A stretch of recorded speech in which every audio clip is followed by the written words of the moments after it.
Hola pibes y pibas, ¿cómo les va? Bueno, voy con algo que les debí desde hace un tiempo, que es el tema de compresión de archivos.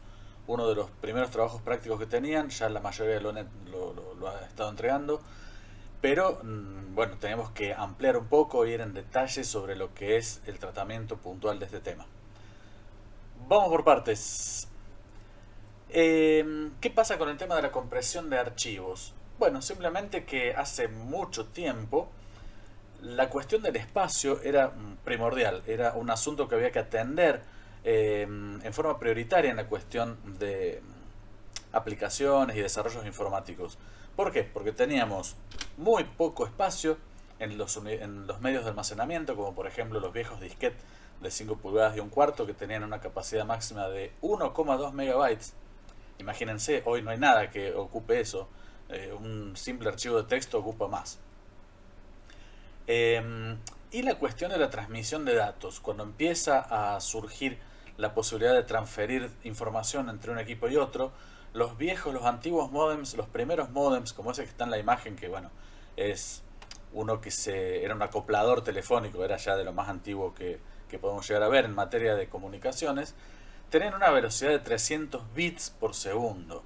300 bits, no bytes. Imagínense que por cada 8 bits es un byte, la velocidad de eso era realmente espantosa. Entonces el tema de comprimir la información era fundamental. ¿Comprimir en qué sentido? En hacer más chiquito todo. Si un archivo ocupaba 100K, tratar de hacer que ocupe 20, ¿sí? Si un archivo ocupaba 2 megas, tratar de bajarlo a 1 o lo más posible. Nosotros conocemos algunos formatos de compresión en lo que hace a archivos fundamentalmente. Por ejemplo, zip, rar, arc. Pero no solamente se han intentado comprimir archivos en forma genérica, sino que también hay toda una tecnología detrás de otro tipo de información, como por ejemplo la información en lo que hace a imágenes. La tecnología JPG tiene que ver con comprimir las imágenes y el MP3, que es un clásico de la compresión de música. Ya vamos a ver un par de detallitos en relación a estos archivos un poquito dentro de un rato. Vamos a un poco la historia, la revisión histórica de lo que es el tema de la compresión. Fíjense a cuántos años atrás se, se remonta a lo que tiene que ver con la compresión. Estamos hablando de 1985. Tom Henderson era un trabajador de la empresa System Enhancement Associates y desarrollando en lenguaje C armó un programa que permitía comprimir archivos. Él le puso como nombre ARC a este formato de archivos comprimidos. Y de hecho los archivos que él generaba con su programa tenían esa extensión. Le ponía el nombre, qué sé yo, por ejemplo, textos.arc. Pasa que unos años después de esta fecha que recién citamos, aparece el señor Phil Katz, que era un programador también y funda la empresa PKWare, trabajando en un lenguaje ensamblador, que es el assembler, el lenguaje propio de los microprocesadores. Trabaja sobre el modelo de ARC, sobre el modelo que había desarrollado antes Henderson, como mejorándolo y crea un software que permitía comprimir y descomprimir estos archivos de extensión ARC, de formato ARC, pero con mucha mayor eficiencia, mucho más rápido. Él a esa versión de su programa le puso PKARC. Acá ya nos encontramos con un problema porque estaba utilizando algo que había desarrollado otro con anterioridad y bueno, no podía terminar de otra manera que en cuestiones legales. Lo que hace Phil Katz finalmente es crear dos archivos, el PKPAC y el PKUnpack, dos aplicaciones, una para comprimir y otra para descomprimir, ¿sí? Ustedes que están habituados a usar el WinZip o el WinRAR saben que todo se hace con el mismo programa. Claro, ahora, año 2020. Estamos hablando en este caso de los años 80, 90, donde, como les dije antes, la cuestión del espacio era fundamental. Y también tenemos un grave problema de memoria. La memoria del sistema operativo, que era líder en esa época, que era el DOS, se tenía que administrar muy eficientemente para que soportara cargado en memoria un programa que hacía dos cosas al mismo tiempo. Entonces, esta división del programa en dos aplicaciones fue un éxito rotundo para Phil Katz y su PKWare. Sin embargo, esto, como les decía antes, terminó siendo una cuestión legal, ya que PKWare estaba violando derechos derechos intelectuales, derechos de propiedad intelectual, de copyright, de lo que era el formato ARC. 1988 entonces se produce una sucesión de juicios en el cual lo gana la empresa de Henderson, dejando un poco detrás a Phil Katz y su PKWare. Sin embargo, no se quedó quieto este señor Katz, y en el año 89, después de haber perdido esta cuestión legal con SIA y el formato ARC, desarrolla algo completamente diferente. Si bien sigue trabajando sobre la misma base, pero lo que construye él es el formato ZIP. El formato ZIP está basado en ARC, pero lo mejora completamente, lo cambia, lo modifica y lo optimiza de una forma muy rotunda, muy importante. Sigue manteniendo las dos herramientas para comprimir y descomprimir, pero ya ahora, para evitar problemas con el tema de los nombres, le pone PKZip y PKUnzip. Los que empezamos o trabajamos con la informática de esa década del 90, bueno, lo tenemos muy presente porque eran herramientas de uso continuo, PKZip y PKUnzip. Mantiene, si bien, la filosofía original de lo que era el tema de la compresión de archivos, pero el formato ZIP es mucho más eficiente que el ARC. En muy poco tiempo, bueno, ZIP desplaza completamente a ARC y se convierte en el formato estándar a nivel mundial. Sigue vigente, se sigue utilizando. De hecho, ustedes mismos con su WinRAR pueden generar archivos ZIP y descomprimirlos también. Y la empresa PKWare sigue trabajando en lo que hace a cifrado, a compresión, a trabajos específicos a nivel empresarial, a nivel corporativo. Trabajan mucho en criptografía también. Entre medio de todo esto aparece, bueno, WinZip, que es una aplicación meramente comercial, que tiene una versión gratuita, por supuesto que todos la hemos usado antes de que aparezca el WinRAR. Este WinZip es desarrollado, les decía, en formato comercial. La empresa que la desarrolla es Nicomac Computing. Aquí ya aparecen todas estas cuestiones corporativas que por ahí nos impiden saber quién fue el que lo desarrolló, porque queda como expuesta la empresa que lo hace y no la persona. Más tarde fue adquirido WinZip por Corel, que compró unas cuantas cosas, Corel, como pueden investigar. La ventaja que tiene WinZip es que, bueno, maneja muchos formatos de archivos además del zip. Acá tenemos una aclaración que en realidad empieza como una interfaz gráfica, como un sistema de comunicación visual para el viejo PKZip, una interfaz gráfica para ser utilizado en sistemas operativos gráficos que empezaron a ver la popularidad en los años 90. Estamos hablando de Windows, por ejemplo, y WinZip empieza a desarrollarse también para otras aplicaciones como las de los sistemas operativos de Apple. Bien, pasamos a nuestro querido y más conocido WinRAR, que es sin dudas el programa de compresión y descompresión de archivos más utilizado a la fecha, por lo menos en nuestro momento actual. Bueno, aquí tenemos al creador, que fue un ruso, un estudiante ruso en su momento. Cuando lo creó era estudiante, hoy es un conocido informático. Eugen Roshal nace en 1972, aunque su nombre no es Eugen. Lo conocemos como Eugen o Eugene, pero bueno, en ruso se dice Yevgeny o algo así. El ruso no es mi fuerte. La cuestión es que este muchacho, estudiando en segundo año de la carrera informática en la Universidad Técnica de Chelyabinsk, en Rusia, decide trabajar sobre los algoritmos de compresión. Los algoritmos de compresión son los que permiten lograr que un archivo pase a ocupar menos espacio del original. Ya lo vamos a ver en un par de diapositivas más adelante. El nombre RAR, por si no lo habían visto hasta este momento, no lo sabían, tiene que ver con su nombre. El hombre era como que él quería quedar en la historia como el creador, no permitió que ninguna corporación le tome sus atribuciones personales en cuanto a la creación del RAR. Por lo tanto, RAR significa Roshal Archive, archivos de Roshal, son míos.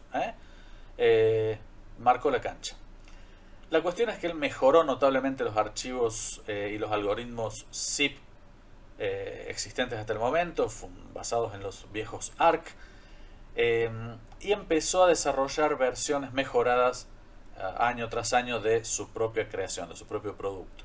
La cuestión es que en 1993 aparece la primera versión beta, que como sabrán son las versiones de prueba que se liberan al público para que sean usadas y reportados los bugs y errores que puedan llegar a tener. ¿En qué lo hizo? Seguimos cayendo siempre, fíjense chicos, en los mismos lenguajes. Assembler o ensamblador, que es código máquina prácticamente, y lenguaje C, para lo que era la interfaz de usuario y manejo de archivos. Vamos a un poco a entender cómo funciona, un poco digo porque es una cuestión muy técnica que nos llevaría mucho tiempo y es bastante complejo de comprender. Vamos a tratar de simplificarlo. Si hay algún ingeniero mirando este video, probablemente vaya a hacer un comentario negativo. Pero esto es orientado a nivel medio, al secundario, y tenemos que tratar de bajar la complejidad de las explicaciones. Bueno, la compresión de un archivo, ¿en qué consiste? En achicar su volumen, en que pese menos en lo que hace a kilobytes, megabytes o gigabytes. ¿Qué es lo que tratamos de hacer? De transportar la misma cantidad, la misma información, pero en menor cantidad. Si un archivo pesaba 10 megas, yo lo quiero traer a 5, a 4, lo menor posible, que ocupe ¿para qué? Para que me ocupe menos lugar y para que tarde menos en ser transportado a través de un medio de comunicación. RAR, puntualmente, utiliza un tipo de algoritmo que se llama algoritmos de compresión sin pérdida. ¿Qué significa sin pérdida? Que no va a haber reducción en los datos, como sí puede haber en otros algoritmos que sí tienen pérdida. Estos algoritmos están basados en el LZSS, que es a su vez una mejora de un algoritmo anterior, que se llama LZ77. Estos algoritmos de la familia LZ en general lo que hacen es algo parecido a esto que vamos a tratar de ejemplificar acá. Construyen un diccionario con patrones encontrados, con cosas que se repiten. ¿Qué es un patrón? Algo que se repite, un conjunto de datos, conjunto de bits, que se repiten a lo largo del contenido de un archivo. Cuando se encuentran patrones que se repiten más de 2 veces, se los enlista en un diccionario y se les asigna un código. Aquí hicimos un ejemplo, chicos, muy básico, chicos y chicas. Vuelvo a insistir, si un ingeniero, un criptógrafo lo ve, me mata, pero es la mejor forma que encontré para ejemplificarles un algoritmo de compresión.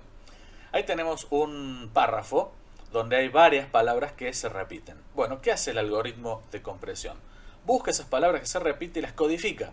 Por ejemplo, aparece una, que la pintamos en rojo aquí, aparece varias veces, aparece 1, 2, 3, 4 veces. Entonces, para eliminar esas repeticiones de la palabra una, la vamos a reemplazar por la U. La U va a ser el código que va a identificar a una. Entonces, cuando creamos el archivo encriptado, el archivo comprimido de este texto, reemplazamos todos los una por la letra U. Eso nos va a reducir un montón de bytes. Aparece la palabra casa 2 veces. La pintamos en verde y le ponemos el código CY, por ejemplo. La palabra bosque también aparece repetida, la reemplazamos a este patrón de letras por el código B1. Y si bien acá también para que entendamos que no es necesario que las palabras se repitan enteras, sino que lo importante es que aparezcan patrones que pueden estar combinados en varias palabras o ser parte de palabras. Por ejemplo, lleno, dice acá, y llena, dice por otro lado. Vamos a tomar como patrón que se repite las 4 letras LLEN, que la vamos a reemplazar por LX. Entonces vamos a ahorrar un montón de bytes cada vez que encontremos esos patrones y los codifiquemos por otros. Más o menos así funcionan los algoritmos de compresión.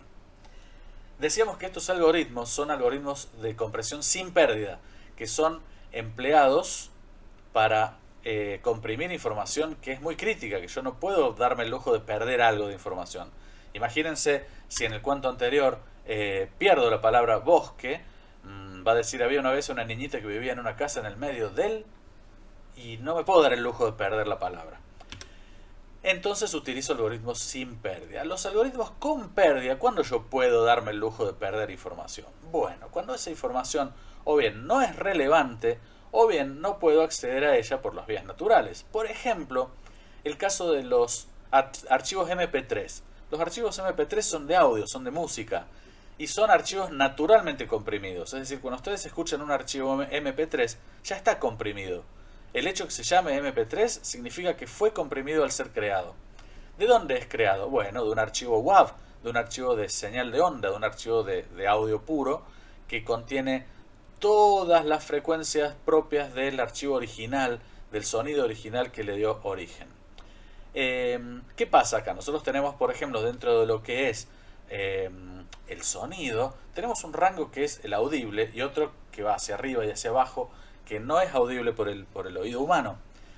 Cuando ustedes graban la música de una orquesta en vivo, van a grabar todo ese audio y va a contener frecuencias tanto del rango audible como infrasonidos y ultrasonidos.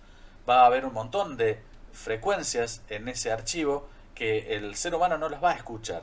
Bueno, eso es lo que se va a encargar el compresor de MP3 de recortar.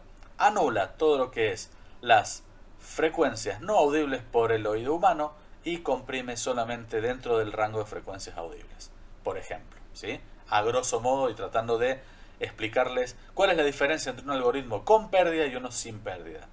Los algoritmos con pérdida se llaman lossy, ¿sí? En el caso de un archivo JPG, también es un archivo comprimido, una imagen comprimida, en la cual lo que se hace es perder calidad, perder cantidad de puntos por pulgada cuadrada dentro de lo que es la resolución de la imagen, y también combinando colores para que se pierda, por ejemplo, algún colorcito de un degradé, se lo convierte a otro para ahorrar cantidad de bits destinados a la identificación de los colores. En un degradé de verde, donde hay 10.000 variantes, el JPG te va a dejar unas 10 o 15, ¿sí? Esto tiene que ver, chicos, ya con una cuestión de humor, ¿sí?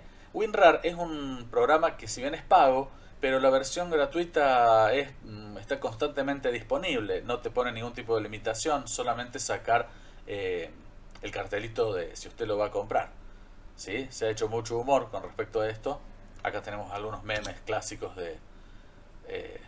que se hacen con respecto a WinRAR. La compañía de WinRAR, cuando alguien accidentalmente compra WinRAR, claro, te sale el cartelito y ¿quién será el ingenuo que pone plata? El ingenuo no, o el que realmente de buena fe quiere compensar a la empresa por haber solucionado un problema de gestión de archivos en su máquina.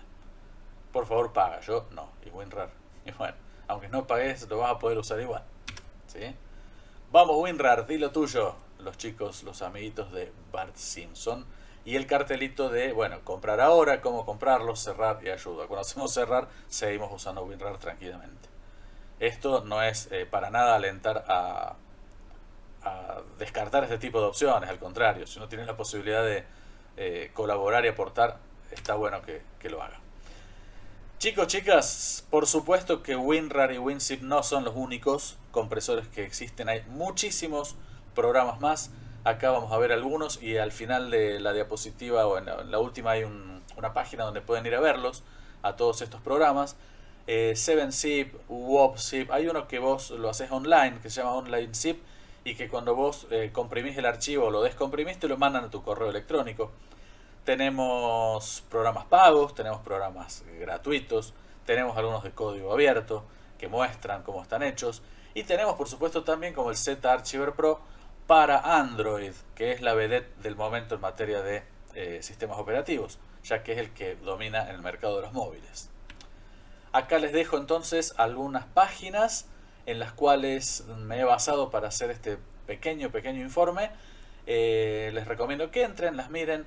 La de winrar.es es genial porque además de tener el programa para descargar, tienen toda la historia, la explicación de cómo funciona y un montón de cosas más. Estas dos parecen iguales, pero no son iguales, son diferentes y tienen la información discriminada de manera distinta.